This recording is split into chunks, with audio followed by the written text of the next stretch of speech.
Good evening, folks. Happy Thanksgiving week, and welcome to the Essential Credentials 2020 interview series. Had a great episode on Sunday, and really excited to keep it going to start this week off. And I thought I would bring somebody back who was on here recently, somebody who is a big time Braves fan, Freddie Freeman collector, somebody who it really collects like Brent collects with his heart, and also involves his family in his collecting too, which I think is wonderful. And the best part, he's a fellow teacher, so this is bound to be a fun conversation. So, without further ado, let's bring in Ryan, aka Southern Card Collector. What's up, man? How are you? Hey, man, I'm doing great. How's it been going?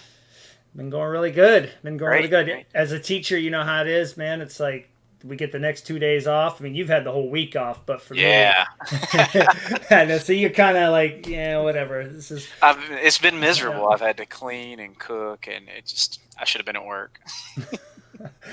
Well, that's life of a family man, though, for Yeah. sure. But you definitely have told me that it's been nice to, kind of have some more time to dive into your collection a little bit. Yeah, Oh, last yeah. few days off, which has been really cool to see on your YouTube channel, which we'll talk about here in a little bit. But yeah, 2020, it's been a really interesting year, I think, personally for all of us, as I'm sure we've all talked about with our families over and over. But collecting wise, it's sure been a doozy, and I really thought it would be fun to kind of hear from you because you focused on a couple of different PCs, but mainly you haven't really kind of you know gone off route anywhere. But you've had some lulls and kind of come back, and had some lulls when things got busy and come back. So it'll be really fun to hear about all that from you. But like to start right off the bat, what was 2020 like for you as a collector? When the year started out, I kind of, I'd kind of broken away a little bit. Kind of post holiday, it's we've just trying to kind of relax a little bit around the house, and so I didn't collect as much early in the year. I was going back through looking at a lot of my eBay purchases and just my ComC stuff, and it was like I had taken a break, but when the pandemic when it became real, because I remember kids coming to school talking about, oh, this is going on in China, and then it became real. We were off, and so there was a lot more time to fill in doing something, and we were still working. I was we've been very fortunate and very blessed that we still kept our jobs. We weren't furloughed or laid off, or so we were still teaching. We were still working remotely. So that was a challenge. But when it comes to the collection, it was really a moment for me to go, okay, I need to get a better direction of what I'm doing. So that's really kind of how the year has gone. It's been creating a new focus moving forward. Gotcha, gotcha. And I think what you're speaking to is what we've all gone through. We kind of have had a chance to step back, and not just with our collective, but I think in our personal lives, we had a chance to step back and kind of reevaluate what we're doing and where we're at. And Yeah. if I'm correct, 2020 you started coming into making YouTube videos, and found your way to the 90s group that many of the people that have been on this podcast have met. Did that kind of spearhead your focus for the rest of the year, with your collecting? Yeah. Yeah. Starting off, so my foray into the 90s was last summer. I guess, yeah, I guess it was a summer ago or a year and a half, maybe.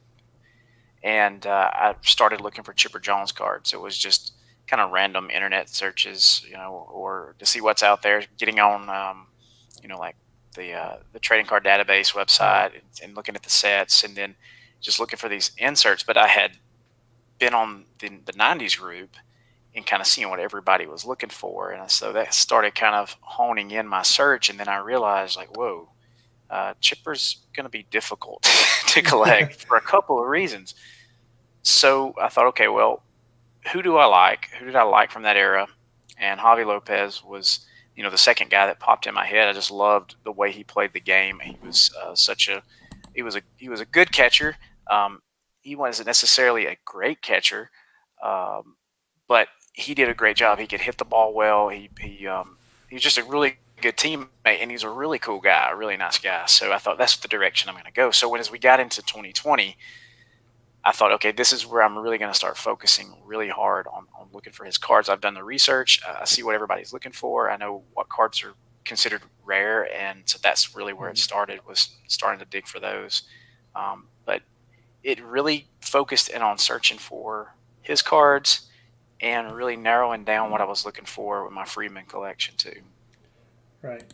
Well, and I think that's you brought up a really good point about doing your research. I think when you tackle the era of the 90s specifically, there's so much to unpack. I mean, there's guys, shout out to, guys like Joe and Rodney and Nate, guys that are really, really knowledgeable that have been doing it for so long. Even they are still like finding out new things. And so I thought it was really neat that you kind of came in and within just a few months, first of all, you learned don't go for chipper because 500 other people in that group are going for chipper. Which is Uh, fine. I mean, they've yeah, had yeah, for years of sure. experience. I mean, and I Mm-hmm. love. I mean, it's kind of vicarious too.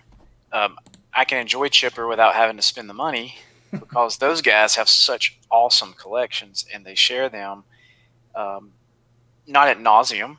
No, it's really awesome though. Right, To for see, sure. so you can live through other collectors too, and I think that's something that I've really enjoyed about the way the hobby has grown is we're not it's just not here's my cards and occasionally you could see what somebody else has. It's now it's like you could see what everybody's got, and i I love seeing them show off big pickups. I mean, we all do, Mm, but it's cool. It's like I can have a chipper collection, cards I probably would never have seen because these guys have great collections.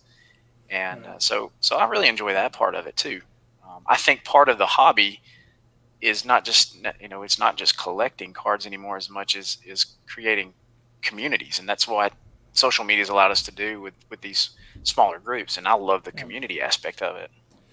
No, I mean, that's, in my opinion, that's the best part of getting back into collecting for all these years is just the people that we've all had a chance to meet and, see their Yeah. wonderful collections. I mean, do, you talked about obviously that aspect of it being just as important to you. I mean, do you think that's motivated you even more as a collector? Just interacting with some of us and just seeing what we're picking up on a daily basis and what you want to pick up, and you're able to show the same thing off. I mean, how is Oh that? yeah. Has that taken your collection just to a whole new level? You think? Oh yeah, it has, because I wouldn't have known where to start, for the most part. Because I mean, the first few cards I picked up were really, I mean, they were nice cards, but it wasn't what I probably should have been looking for. And as a '90s collector, looking for those cards that really make a collection of rare Mm, '90s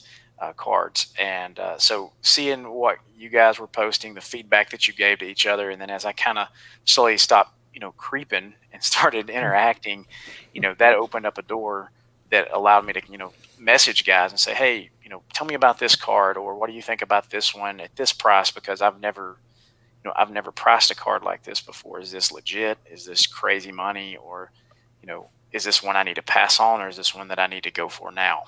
So that's been, the insight that I've got from people in the community has been right, the biggest benefit. I could research all day long, but when you hear it through people who's experienced it, and you learn they share their knowledge about collecting with you, it makes the experience even more fun. And right. that's been a great part of it. So, how would you describe your? I mean, how would you describe your experience with your interactions with everybody? How would you sum that up, especially from this year amidst all the chaos and Yeah. collecting frenzy that we've been in? I mean, how would you sum that up? Just I think it's just been a real refreshing experience for me. I've nice. never been a person that's just going online and got into groups and chatted a lot. I was real reserved and private. I mean, even in just my Facebook that I had with friends around in my community, people I grew up with, I didn't interact a lot through that, even though I didn't see them a lot. So it's really helped me open up as an individual. That's one thing that's been a huge benefit for me is realizing that there's some really great people and really cool people throughout this entire country that otherwise, I would have otherwise met and had a chance to see how great they are until Mhm. I myself just kind of stepped out of that comfort zone. So that's been the best part. It's really helped me grow as a person. I think in a way, I've not necessarily thought about that as a hobby, just collecting trading cards to help me grow on a personal Mhm. side of things. That just I wasn't expecting that.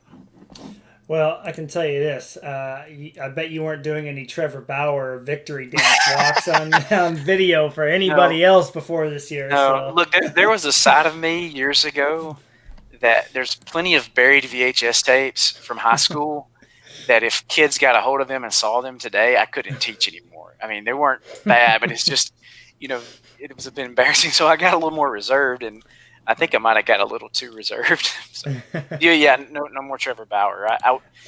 I would do it every day if he would come to Atlanta, but I don't know. But hey, we got Charlie Morton, so that's that's kind of something. that's true. That's true. Well, I will say though, from a teacher's perspective, we chatted about this a little bit yesterday too. Is just I think as teachers we're naturally reserved people. We're in the public eye, not just in the classroom, but during conferences and every day after and before school.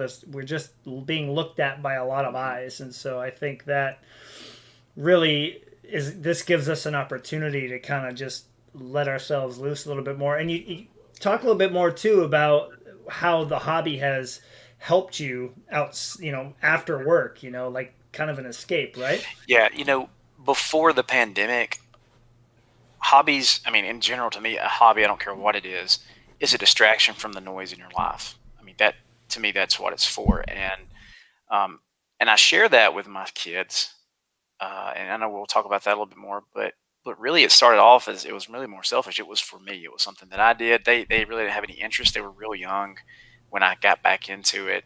So it helped me to kind of dive deep into things that just took me away from the day to day and I wouldn't say scrutiny, but like you were saying, as someone who's works in the public, you're under a microscope, like you're saying all the time, and especially with social media, and you feel like you can't just be yourself at times.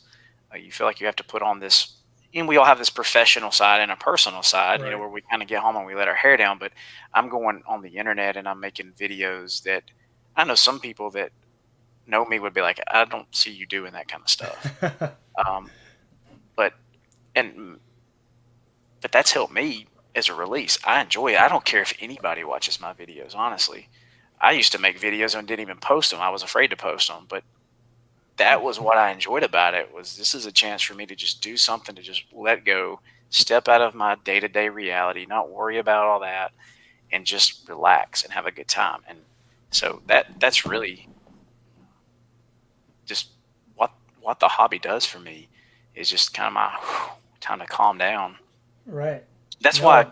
getting too serious, like there's times where we talk about missing a card and Right. I'm just beat myself up and I'm like, dude, relax.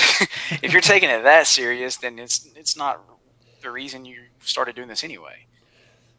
No, you nailed that. I mean, that's what I was gonna say. It's like we have for every 20, 30 incredible additions to our collection, whether it's that base card you just can't find or the monster card that creates a lot of noise. We've also had some regrettable outs and losses on cards, but that's just part of it. Yeah. I think that approach that you have right there is perfect Well, that's because part of life too. I mean, oh, I it mean, carries into absolutely. everything. And it's like there's two or three Lopez cards that are available, but they're priced astronomically out of proportion. Um, and there's no reason for me to buy that card because then I'm not really doing it for the reasons I want to do it. Um, would I like to have that card? Sure, but it's all about the cards that I can. It's the journey part of it too. It's not just accumulate the cards and I got them. It's the research. It's learning about the different products. It's finding out which cards are important to collectors in this era, and not just to have it to have it. I will remember there's cards that I don't have anymore, but I remember the experience of finding those cards, the communication I had with the people, the, the the messaging back and forth on eBay with sellers, learning about the origin of the card. Like I have one card Mm, it's an in-person auto of Javi Lopez. It's a minor league card. It looks in his auto is super clean. I've never seen one like it. Prior to that, and the guy was like, "Yeah, me and my buddy we used to travel, and we would follow the minor league teams, and we just got binders of minor league autographs." And so just things like that. Like, I mean, if I didn't have that card 15 years from now, I still have that memory. And so the I can't remember, is it the 99 PMG that's kind of the names at the top of the yes, card? Yeah, yes. I mean, there's a Lopez that's available. It's chipped up pretty bad, and the guy wants way more than I'll pay for it. But that's okay.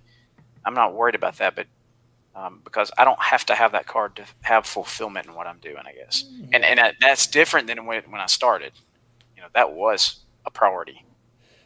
Well, what was the when did the realization hit? Like, why the change of mentality?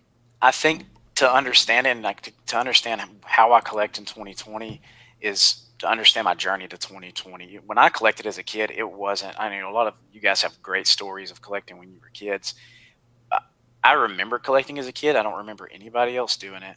Um, it was something I did by myself. I kind of felt a little isolated. I remember carrying cards to school and selling them. Probably got in trouble for that too.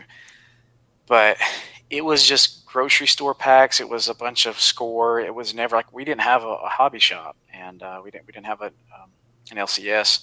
One opened when I was a preteen, and I remember going to it. So my memories of collecting are kind of vague. I don't have any of those big moments that I can harken back to. But when I rediscovered collecting in 2013, it was just kind of like that going back in time and remembering that feeling. I remember sitting in my room, pulling boxes out and digging through cards that we know are just junk era cards that don't hold any monetary value that well. But I Right. remember looking at, oh, here's my stack of Canseco's, here's my stack of Ripkins, here's my Ricky Henderson cards. I mean, I remember doing that. Um, and we went to a baseball game. Actually, see if you guys can. Oh yeah. So this is 2013, July 26th, 28th. We won was 28 to this game, by the way, MVP right there. Right. That's right. MV Um, free. yeah, I didn't watch baseball for like 10 years. I spent so much time coaching high school sports and in middle school sports that I didn't want to have anything to do with athletics when I got home. I watched collegiate football on Saturdays. That was it. Um, that's what's big here. And but I didn't watch the Braves for probably 8 years. Didn't want anything to do with it. I was so burnt out. And when I changed jobs and I was no longer coaching, told my wife it was that summer. I was like, we need to go to a game. I haven't been to a game. The kids have never experienced that. We need to do it. So we went. It was still when it was Turner Field. I remember it was Mike Miner, Adam Wainwright. The Braves won, I think 8-5. I didn't look that up, so you have to check me on that. But it was just an awesome experience. The kids had a great time. And the day before we left, we stayed in Atlanta overnight. It's about a 3-hour drive from here, and I'd went to Walmart the day before to buy like snacks and drinks for the road, and just happened to go through the self checkout that was right next to all the baseball cards. There wasn't 30 to 45-year-old men at that time standing there waiting on cards. Were they punching each other by any chance? The No, men they that weren't there yet. they weren't there yet. Okay, Yeah, never know. there was a lot of dust. Like you could run your finger across the top of the cards, and just layers of dust fly everywhere. I mean, Right. I remember going in at that time, and we even had a Kmart before it closed, and it's Oh just like jeez. cards. Like that's the one thing. There was 2011, like Series 2 at Kmart back then. I had no idea Mike Trout. He was in the update, but I just think back, like I wonder if there was an update sitting there, and I just didn't have a clue. But anyway, Probably. beside the point. But I picked up a couple packs of cards, and we went back home. And I gave them to the kids. I was like, hey, open these up. We're going to a game. Maybe you'll pull a Braves card, and which I knew we weren't going to get them signed, but I thought maybe we can go down third base, side, and we'll take the cards with us. Just give them that experience of just kind of Yeah. standing there, Oh yeah. and that's really kind of the spark that started the whole thing. So as I started collecting, that 2013 to 2014 was like a discovery phase in my collection. It was trying to Hmm. figure out what sets are out there, what the hobby had transformed from the mid 90s, because I missed the late 90s. I missed the early 2000s. I mean, I missed a ton of time. And Right. seeing how that transformation took place was just incredible to me. I mean, I enjoyed studying the hobby more than collecting early on. It was just unbelievable the amount of product and knowing what people were looking for. And sometimes we harp on how much we just, hey, oh gosh, it's another thing. Topps has a release every other day, and or Panini does, or whoever. And but the variety creates so much opportunity for people to enjoy this hobby. Mm-hmm. And I didn't Absolutely. like that at first. As I thought about this, as we talked about doing this interview, I was like, man, I hate all this stuff. It's too much stuff. But then I got to think, it's like I probably wouldn't have got back into collecting, because I liked having those different avenues. I loved seeing, how it had evolved, because I just knew in 2013 it was like, you're looking for autographs. That was where I started.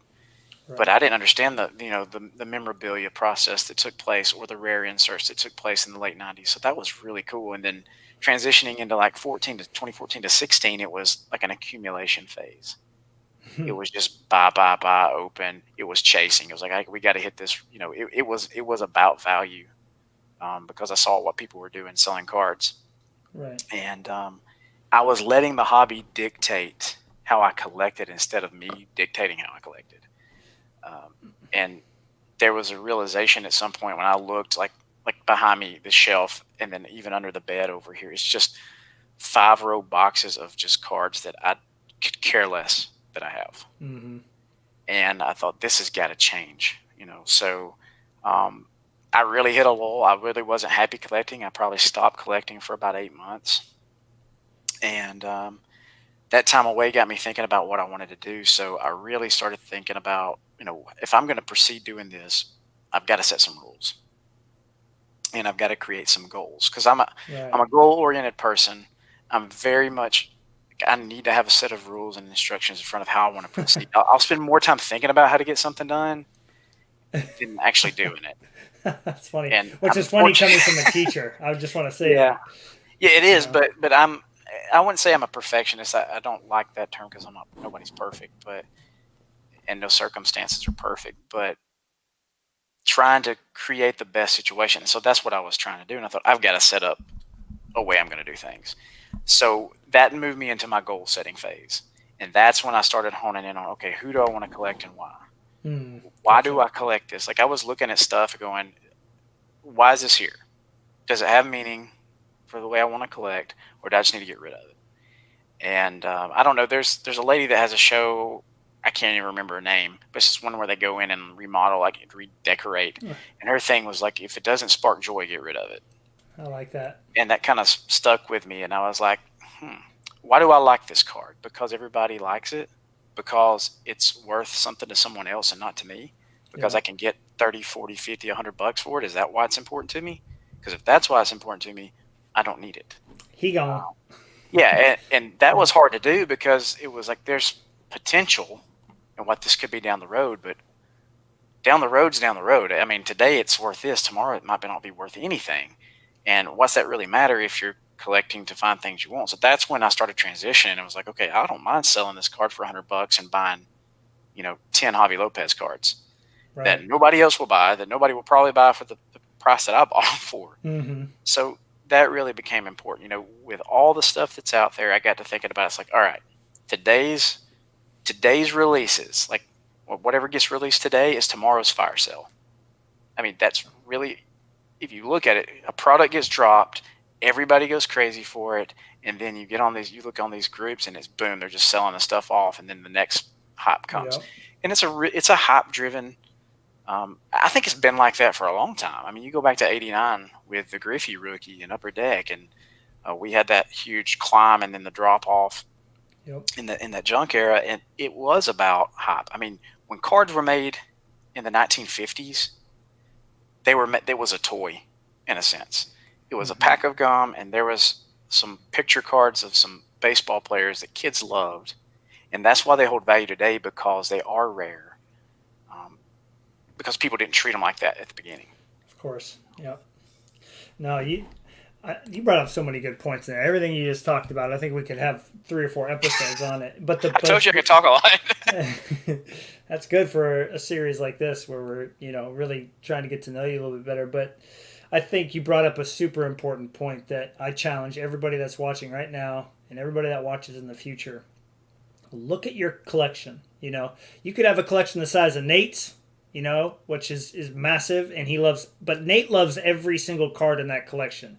And I challenge everybody to maybe feel the same about the cards as you do and as Nate does. And when I look at my collection, the reason I have moved a few cards is we can just talk about that later down the road. But I didn't love them, and I wanted things in my collection that I loved, and that's the reason that I've made some of the decisions I've made. And so I love that you brought that up. I think if there's something in your collection that doesn't just like speak to your heart in some way, or hey, you have a connection with, regardless of the value, then it needs to be somewhere else. Yeah. And and that makes me want to jump into go.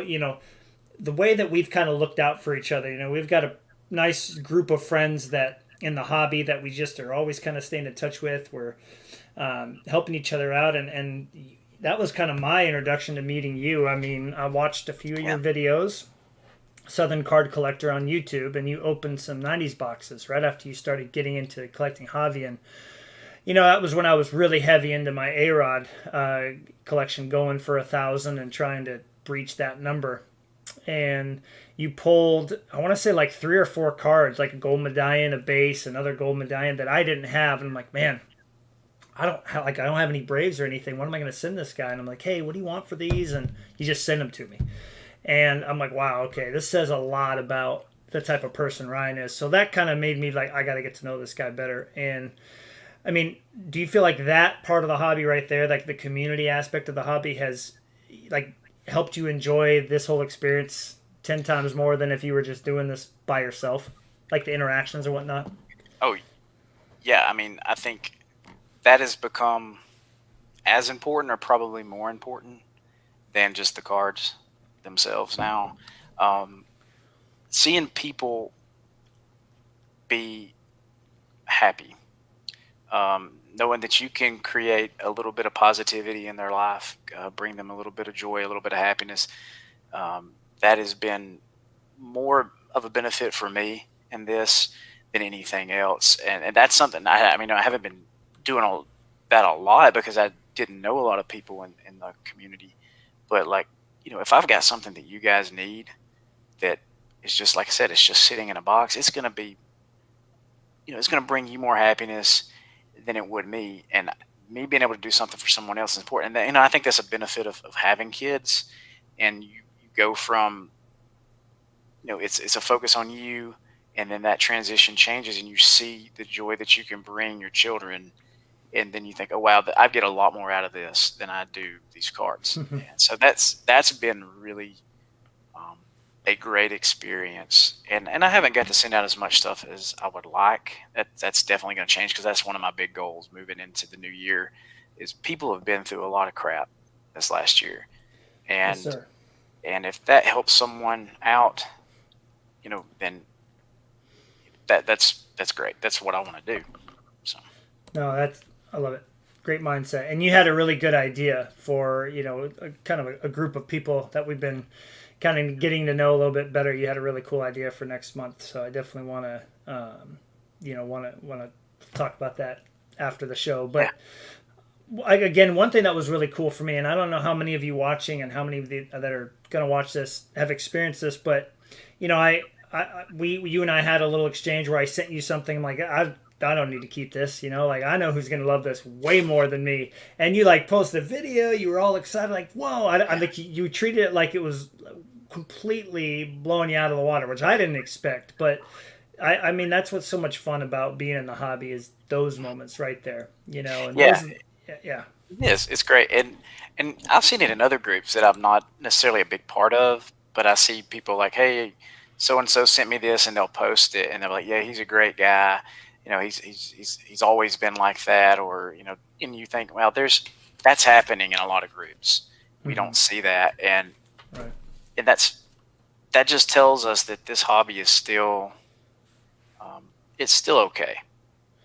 We can focus on a lot of the things that seem to be negative, But there's still a lot of good that's going on, and in a lot of different groups, and that's the beauty of this. Is it's supposed to be fun. It's supposed to bring joy to people.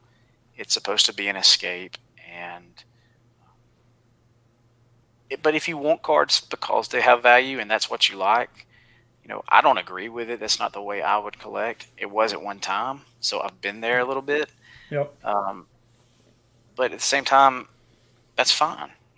If you're enjoying it for that reason, if you like the idea of buying a card and flipping it, at least you're not having to go buy a house and flip it. It's a little bit cheaper to do it with a trading card, but people I get mean, that's true. enjoyment out of that, They and do. I get it. I get it. The market wise, the inflation Hmm. is tough for people who want to collect for that side of it. But I'm patient. I'm okay. I can wait. And case in point, a 2009 Bowman Chrome Auto of Freddie Freeman. I was going to try to buy one in the spring. They were going, and it was a refractor out of 500. So I was going to buy one. I sold a few things off, and I lost a couple auctions, like 230, 250, because that's what they were going for. Wow.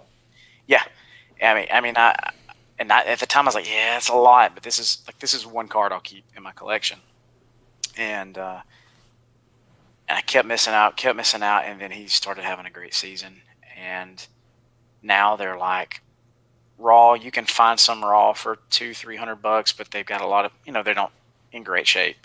But if it's graded, man, they're 6, 7, 800 bucks Oh. easy, and then the lower numbered ones are $1,200, $1,500. So, oh well, I missed out. So it's not a big deal. I mean, really, it's not, because there's tons of other cards to collect. Yes. So, Well, before I get to my next question, I think Nate brought up a really good point I wanted to show here is I think that resonates in many of us. That brings me so much more joy. You talked about it, Nate's talked about it, Brent talked about it, and many of the people that are going to be on this channel that I'm interviewing about their 2020 collecting experience, they will echo that.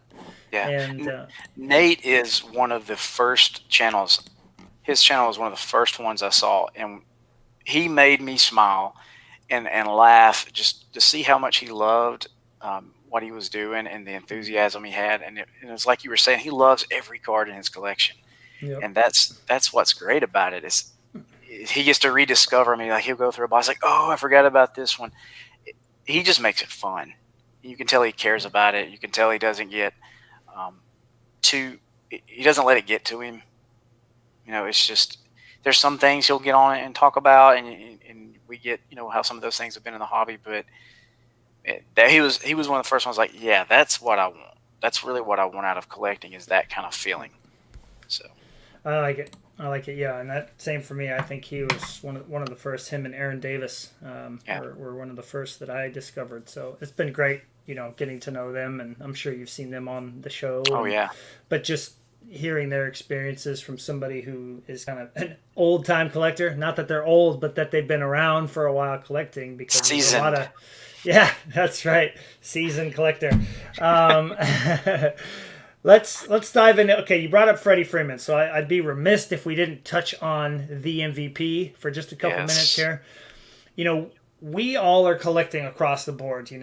Tyler Glass now, Alex Rodriguez for me. So those are two completely different markets, completely different eras of collecting.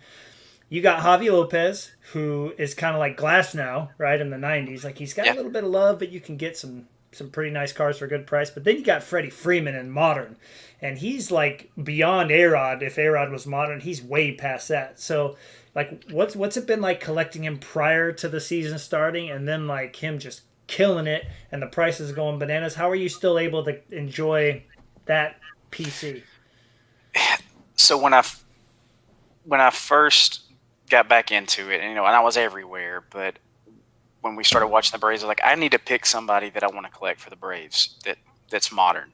And I got to looking at the roster. Who was on there, and it was Freeman, and there was Jason Hayward, and I was just like, who do I think is going to be sustainable? Who's going to stay with the Braves? And I just landed on Freeman. I liked the way he played. I didn't know a lot about him at the time, and so at at the beginning, I could buy an autograph card of his. I bought his Bowman Chrome rookie auto not his draft one or his prospect one, but his uh, the Bowman Chrome auto. Mm-hmm. I think I paid like $15 for it. I mean, and Dang. they're $200-300 now. So you could buy his autograph cards, and that's what I was doing. I wish, in hindsight, I would have spent more time buying more rookies or Mm-hmm. parallels of the rookie cards, which I think at the time I was collecting autographs and mem was big, in the duels and things like that, with the high end cards and the box breaks and things like that. But we've seen a shift back to the rookie cards Yep. in the past, year or so, maybe longer than that. But I wish I'd have done that more. But I did pick up some key rookies at the time, but it was a lot like collecting hobby. You could get a really good Freeman card at a very reasonable price. I, I have over 65 Freeman autograph cards, and I haven't bought one, and I bought two this year. That was it. And the most I ever paid for one was $85. That was it, and that was a dynasty card. Wow. The rest of them have been less than that, but that's not the case anymore, and that's okay because I've got cards that I really like to look at. I don't need any more. That was part of that accumulation. I was like, how many Freeman autos can I buy? It was kind of a sickness in a way. Kind of looking back at it, I was like, you know, if you have one autograph, do you really need two? Do you really need 60? Yes. But it wasn't about the autograph as much because what I was talking about earlier is I like understanding the different aspects of the hobby. I like the products, seeing the differences in the products, seeing the technology that was used, and that's part of how the '90s stuff works too. The technologies they use in the design. And you talk about your interview with Gene, and I've watched that, and just seeing the thought process that goes into it. I really like that part of it. Tanner, who does his own stuff, that fascinates me. I'm not artistically inclined. I can't do those kind of things. I hear you on that. So I love seeing how they do that. But Freeman, that transition, it was like I was able to collect a lot of stuff, but I really wasn't going after a lot of his base cards. I was looking at parallels. Like I would go, okay, because Gypsy Queen's one of my favorite sets. And so I would try to find every parallel of his I could find in Gypsy Queen, or if it was archives, if it was an orange out of 50 or a blue out of 99. I like those parallels. I try to stay away from just the base stuff because I thought rare was more important at the time. And it's not Right. so much now. So now the transition is what catches my eye. Not necessarily the price. I look at the card first. If I'm scanning through eBay listings, I enlarge it where all I see is the card. That's what I'm looking for. And then I'll go back and say, okay, what's it going for? Interesting. And that Huh. way, it's like I want something that I like because I like it the way it looks in my Mm, collection, not because it's expensive. And I would look at a card and like, okay, yeah, I like this set, I like this look, and then I would kind of minimize and look like, I don't like that price, so let's let's move on to something else. I got very picky with it, and I jumped on the Select set from this year. Select stopped doing baseball in like 2013, I think. yep. He was in that set, but they came back with a beautiful set of cards for I baseball. agree. They did a great job, I think, with basketball for a while. Select Soccer is massive, a massive product, and I saw those in a lot of breaks. I was in a breaking community for about a year and a half, and just saw a ton of different cards through that. But they just did such a beautiful job with that set, and I've never chased a rainbow before, so I thought, okay, this will be fun. I'll probably pay a little more than I would anticipate paying if I just waited. But the Right. point was, I wanted to catch the rainbow, so to speak, and that was fun because it was like, okay, this one's posted finally. Will I take a shot at it, or will I wait to see if another one comes up?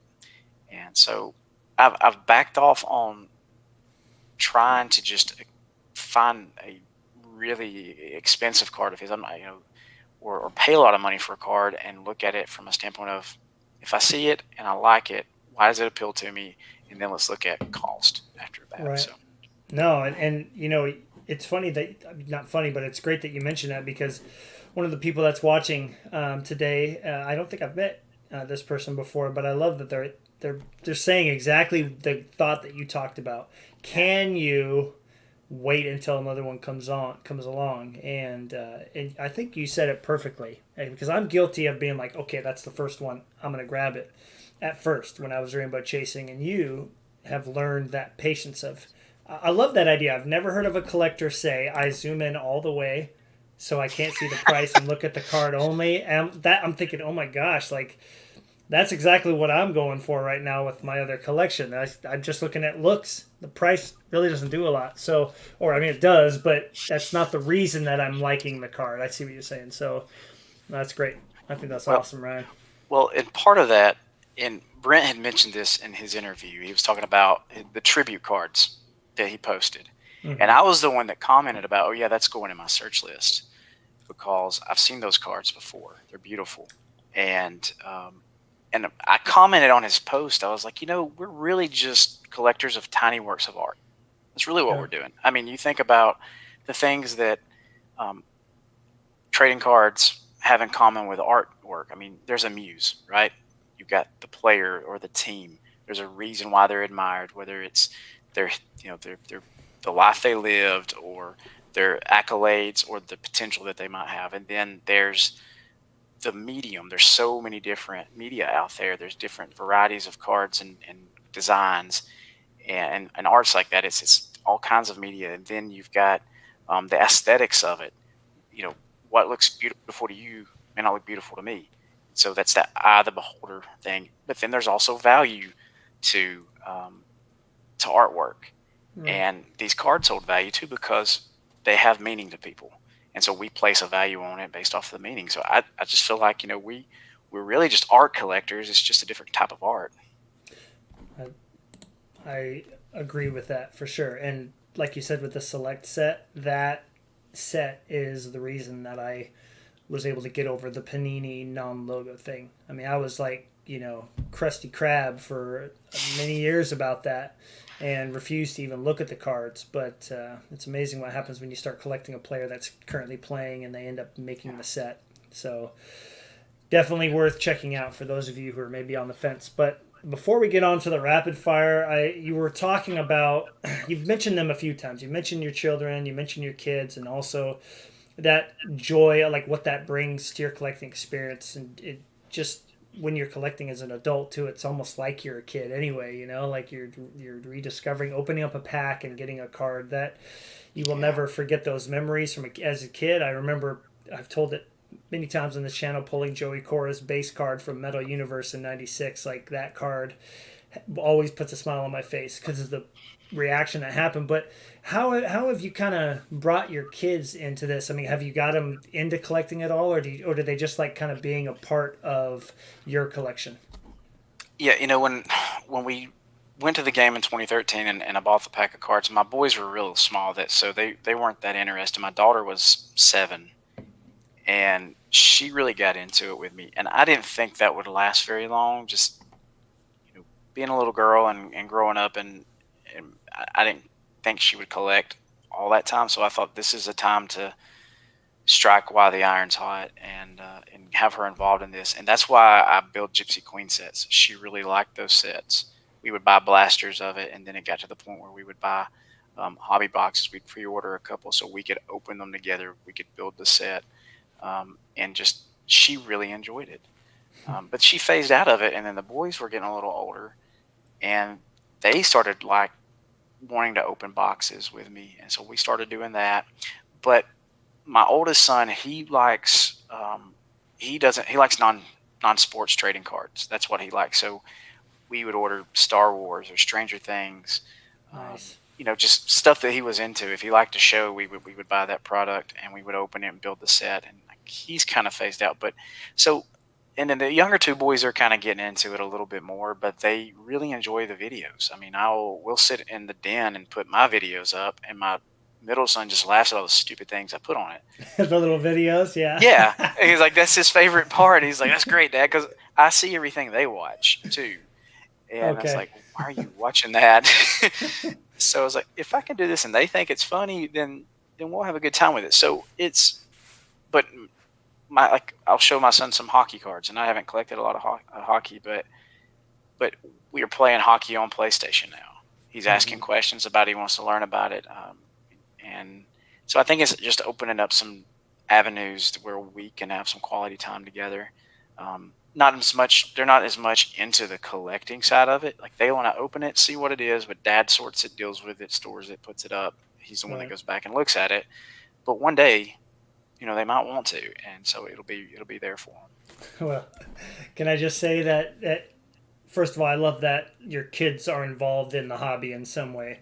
If I had my own children here, and I have definitely got into it with like Pokemon cards in my classroom, bought Oh them yeah, and gave them out as prizes, and I've been given some as prizes back to me, like thank you for teaching me. Here's a card, and I just think that's wonderful that the youth are still involved in the hobby in some way, and it just helps build that connection. Like you're gonna pull a base card of Freddie Freeman, and your daughter's gonna freak out because she knows that you love him, and that card's gonna hold just as much sentimental yeah. value as the 101s that you have in your collection. Like she's Yeah, 14. She's 14 now, and she doesn't talk about cards much. But every now and then she'll be like, "Hey, Dad, you remember that time we opened that box of Allen and Ginner and I pulled a double rip card?" And I'm like, yeah, I remember that. She'll still bring it up, even though she could care less. But she has that memory. So right. it's not about the card; it's the time we spent together, the memory she has with me doing that. So that's the biggest benefit.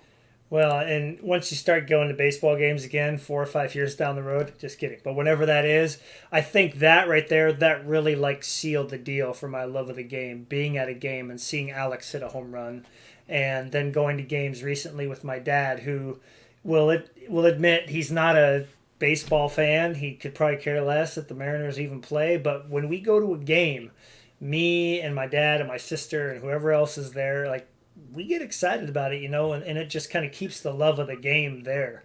And I'm sure as they go to more games, Oh they're going yeah, to get into it. I do have to comment before we get into rapid fire. When I'm just laughing because me and my buddy Tyler, we always use this character for our gifs and memes to each other. But you posted the Cunha that I'd sent you, and it was like, man, what a nice guy. F is for friends who do stuff together. And I was yeah. like, I like lost it. And then in the last video you did, I only saw it once, but you put like a like a 2 second clip, like somebody running into a wall, or I'm trying to remember, like it was somebody biffing on something really hard, or something ridiculous. And it was like first thing this morning. I just started laughing. Oh, was a little Uh, girl hitting the stop sign or something yeah, like yeah, that? it was exactly, yeah.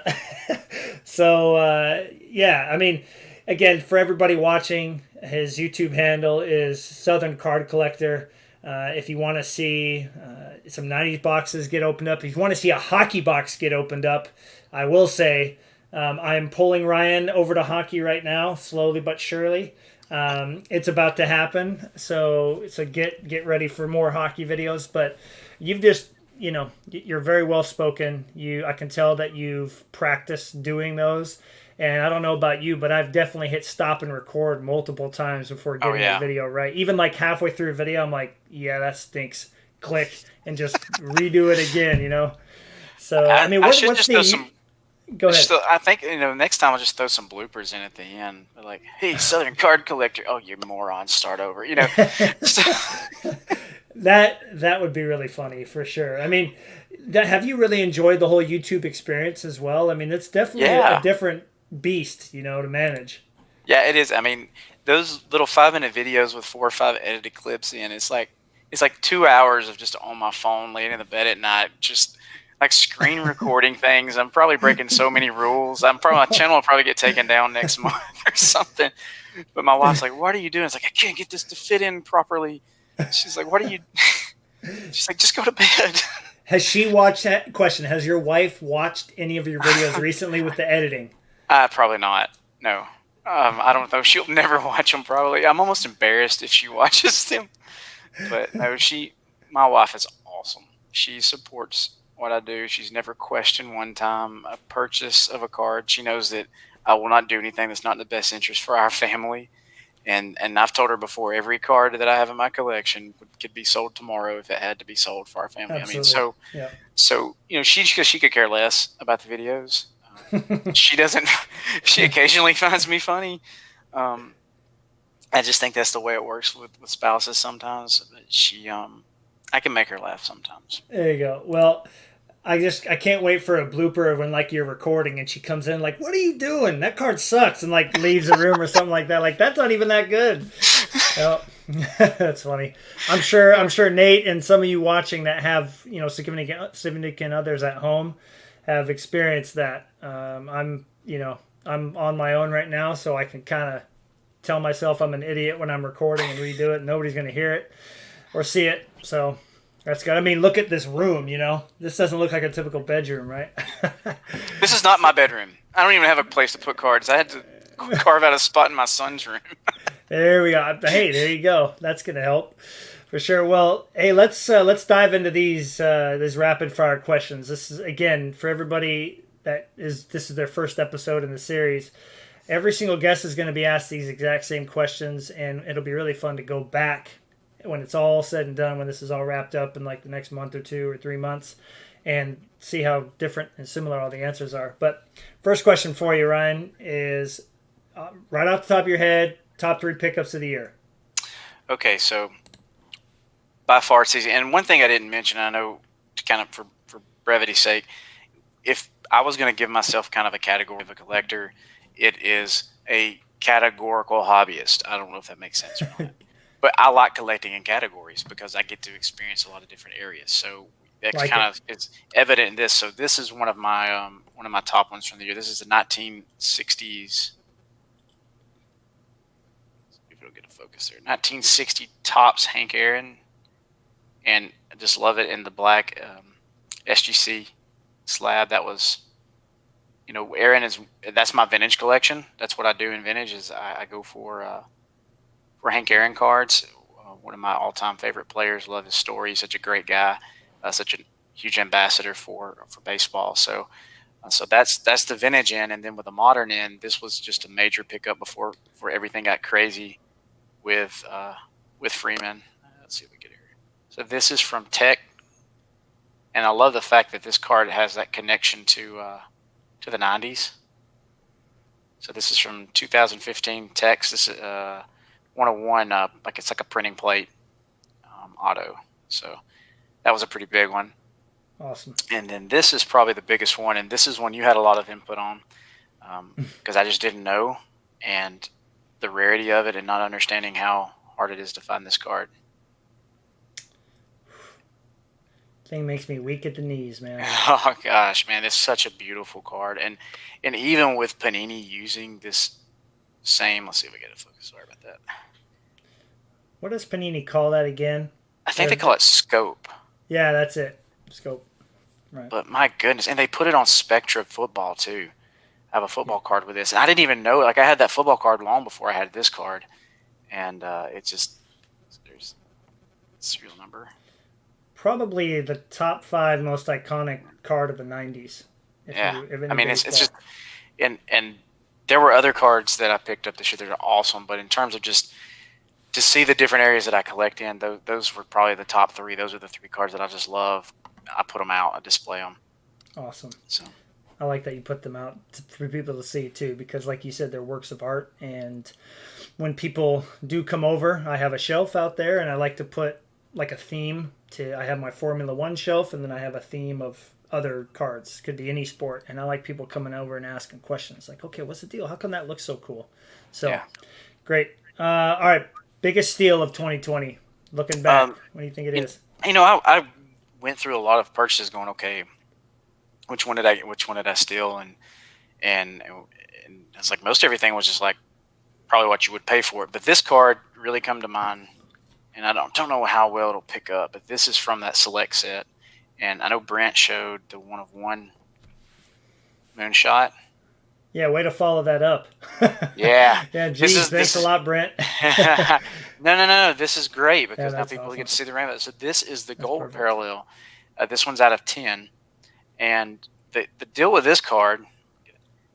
The deal with this card was, and you know this, a guy had posted it. I bought it, and this was right when Freeman blew up this year, and he's like, I don't know where it's at, man. Like he actually added tracking to it, but it never went through the post office. It never was received. And I'm like, dude, the card's not even showing at the post office. Like I dropped it off. I guess they've lost it. So was like, well, bummer, I'll never see that card again because it's out of 10. I was like, if it shows back up, it's going to be astronomically expensive. And then another Right. one showed up in an auction, and I only paid like $25 for the first one, and then another one surfaced on ComC for like 70, and then this one came up for auction, and I got it for like $12. So, Wow. so I guess that would be my steal. That's awesome, man. Yeah, that's fantastic. I love it, especially because we have an appreciation for Select, and a lot of people Yeah, don't. Which, good, yeah, perfectly fine. Next up is, we've all had the chance to pick up cards that we surely were like, yeah, I'm getting this because it's a good price or it's perfect for the collection or just looks amazing. But what would you say is the most unexpected card in your collection okay. I've got a from couple, but 2020? I'm only going to show one because I've got a couple. We talked about the Star Wars stuff, and we've got some Star Wars cards. Nice. So these are sketch cards, and this is a plate card. But the card that probably nobody would expect, or at least have any idea, and you guys may not even know who this guy is. Let's see here. So this is Paul Feinbaum.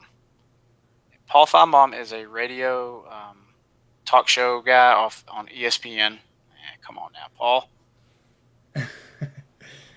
There we go. Get my face out of the shot. That might help. Okay. There we go. So he has a show on ESPN now, but he started in Birmingham, Alabama in the 80s on AM radio.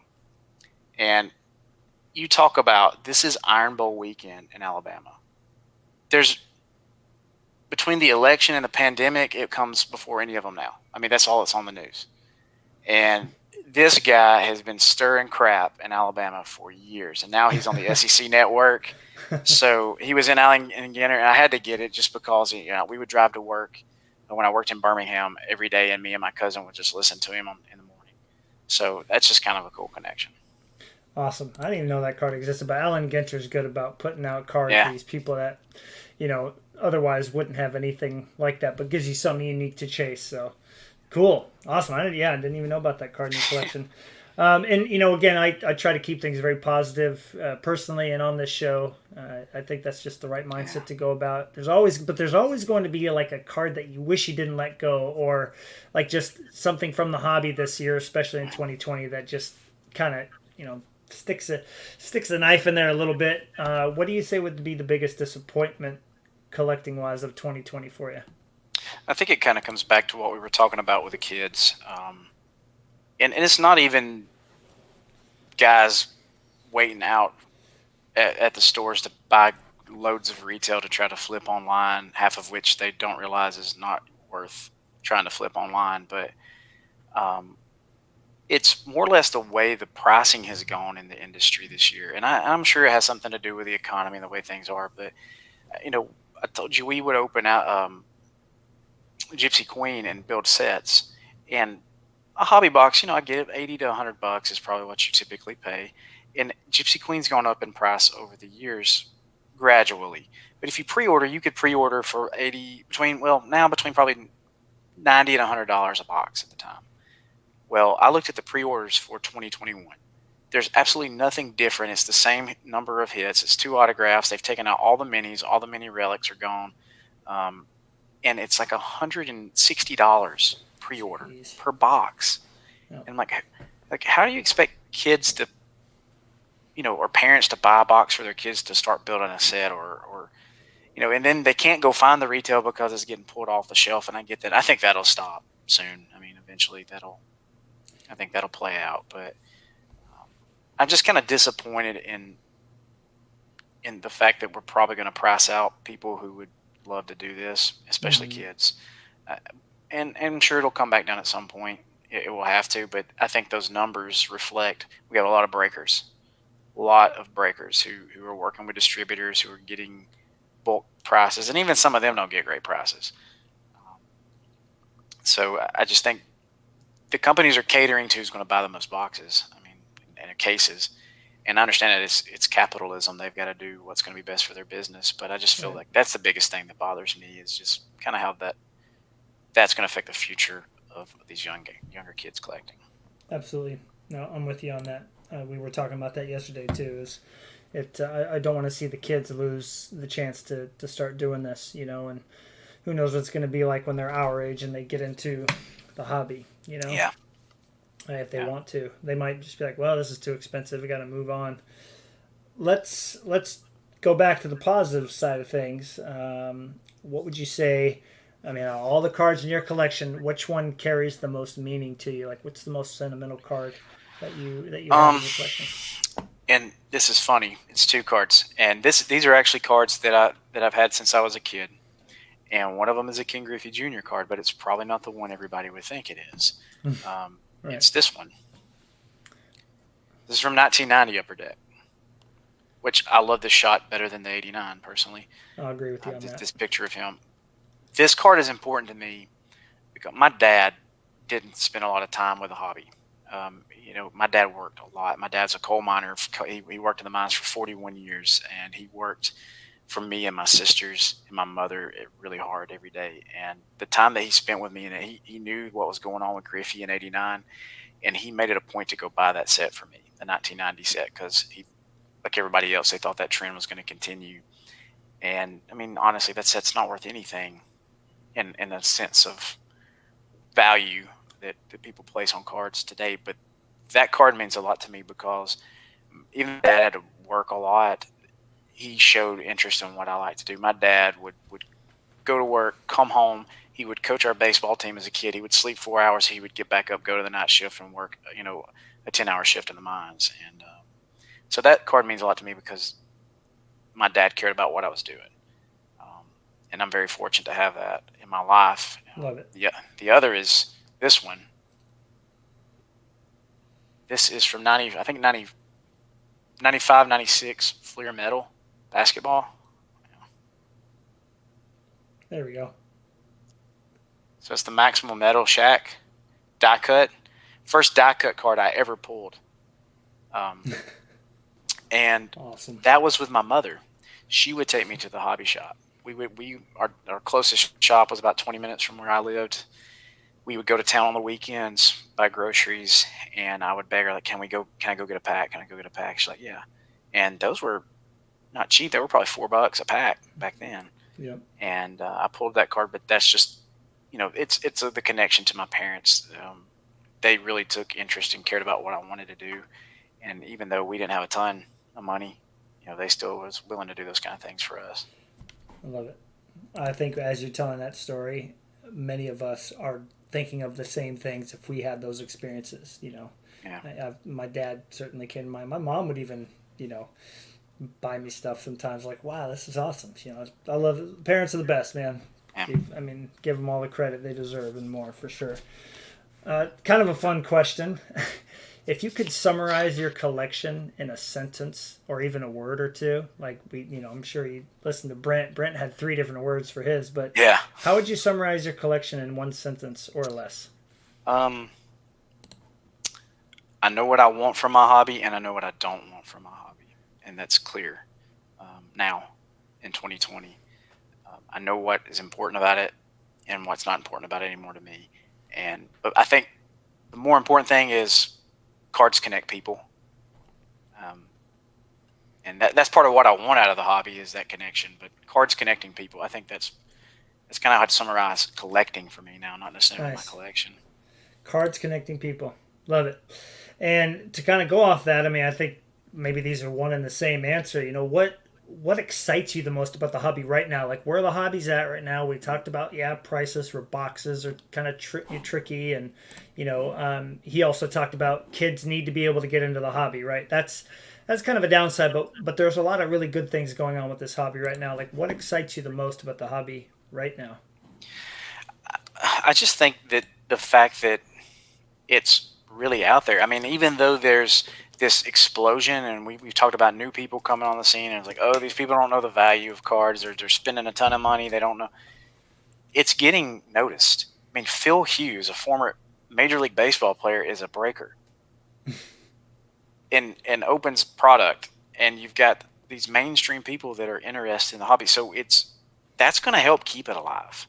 If we didn't have people interested in what we were doing, these companies weren't making money, we wouldn't have this hobby moving forward. We would have what's what's been made and is out there. So I know there's a lot of negativity to it, but it's also creating a lot of buzz and creating some sustainability for the future of what we want to collect. So I'm excited about that. Me personally, I'm excited about getting my collection displayed more. That's really what I want to focus on in 2020 is started to enjoy what I have, admire what I have, and Hmm. really start moving things to people that would like it better. That's in my collection. So, Awesome. Awesome. Well, excited to see kind of where that goes and what you come up with display wise. There's some really cool like cases that hang on the wall that can yeah, display like 30 cards at a time and to have all your Freemans in there and yeah, like a a light proof room or put some really nice glass in there that keeps the sunlight yeah, from damaging the cards. yeah, yeah. That looks This room's sweet. awesome. It's underground. It's in the back corner, and my son is really cool about me putting stuff up in here. He wants that. I mean, he likes that idea of like dad having a wall of things in his room. So That's great. That's great. You'll have to bring him on camera sometime and he can talk about why he likes it so much. yeah, I've got something planned for the channel related to them. So I won't say a whole lot right now because it's still I'm still trying to work it out, and I got to get them to sign their contracts. They're really tough negotiators. Their One people wants, are having trouble with your people, huh? yeah, Yeah. the youngest one is wanting additional Capri Sun boxes, and he's a sucker for chocolate, and he won't budge on the number of Hershey bars either. So it's been tough. Oof. Well, tell him if he promises to come on camera, I'll hook him up with some hockey cards, maybe to smooth it over Ah, and bring the chocolate down a bit. Like these are just as cool. yeah. Trust me, especially the Well, I will.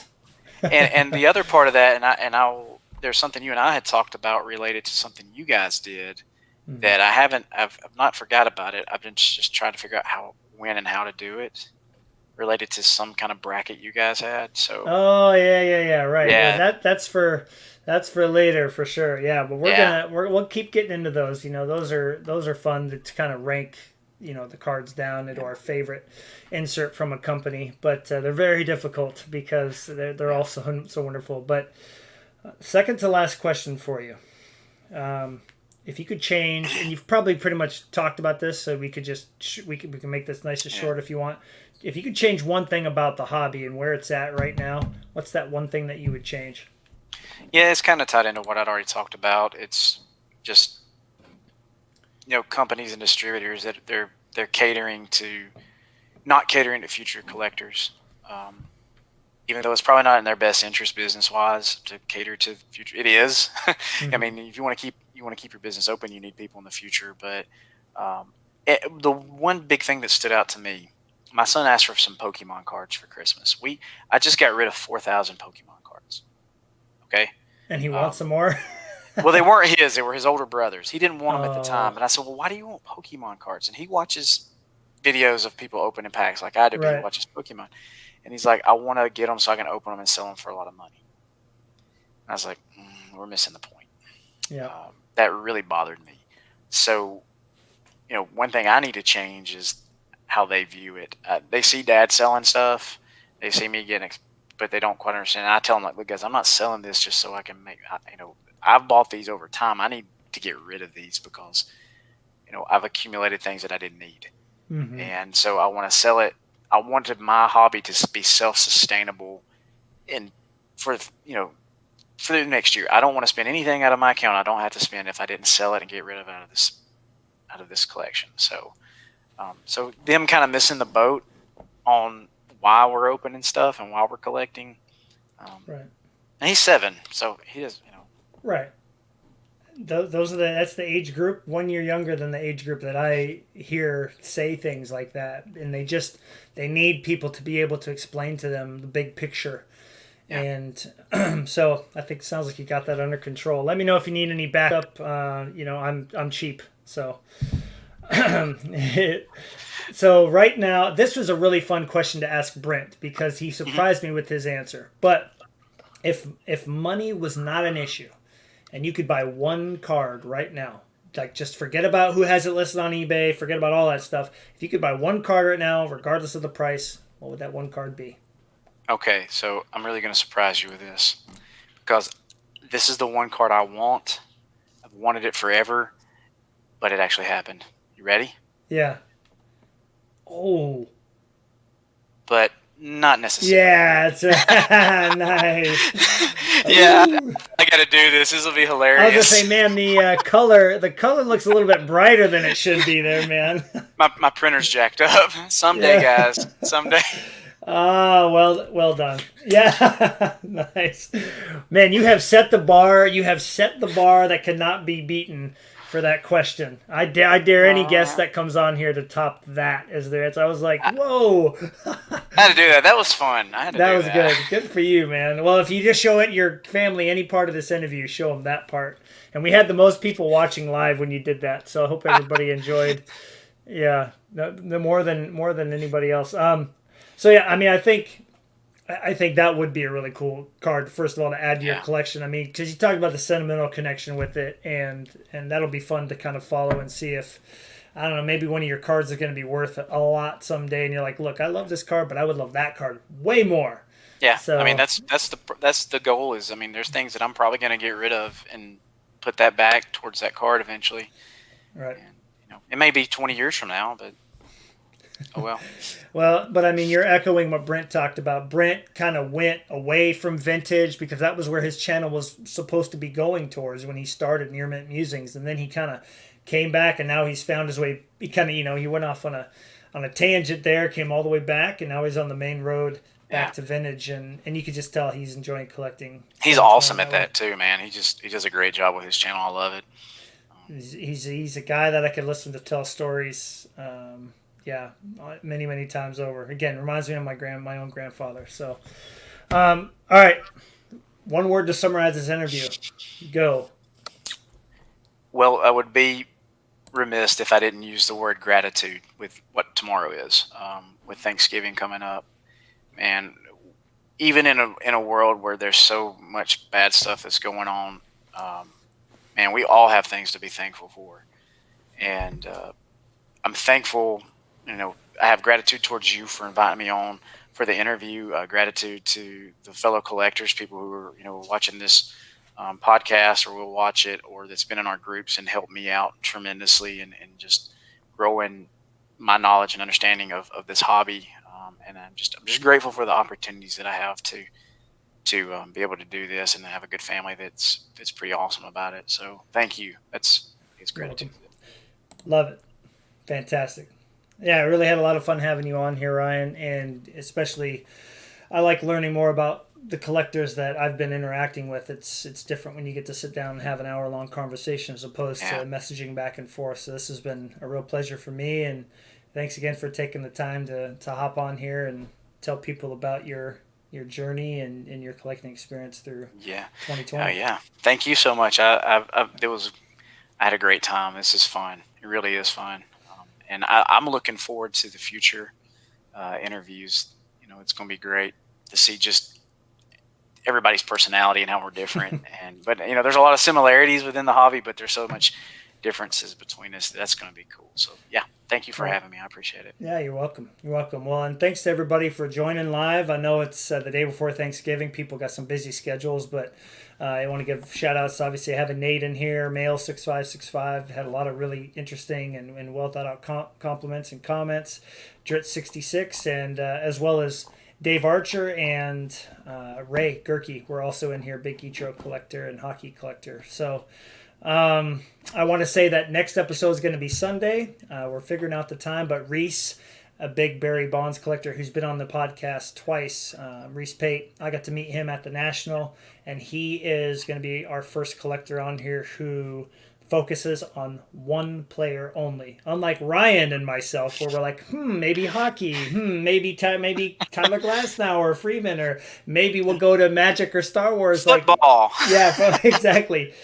Roll Tide. Roll Tide. That was my best accent. That's all I got for you. But I'm really That's excited to good. have Reese on here, who he is so narrowly focused on one player, and he is awesome about finding cards at the right price and waiting and waiting and waiting. And I'm really excited to talk about his patience because I don't know if I have that in me. I'll be completely. I mean, we all have been patient. There's a couple cards we've all let go, but to be able to be like, no, I am not going to buy that card out of 25. Price is not okay with me. So he's going to be really fun to talk to. Really super organized guy. Also a fellow teacher. He's helped me actually in the classroom beyond just collecting. So Cool. yeah, he'll be on Sunday, and I hope everybody can join us for that. So happy Thanksgiving to everybody. Ryan, thanks again, man. Really nice having you on, and we'll see you on Sunday. See ya. See you guys.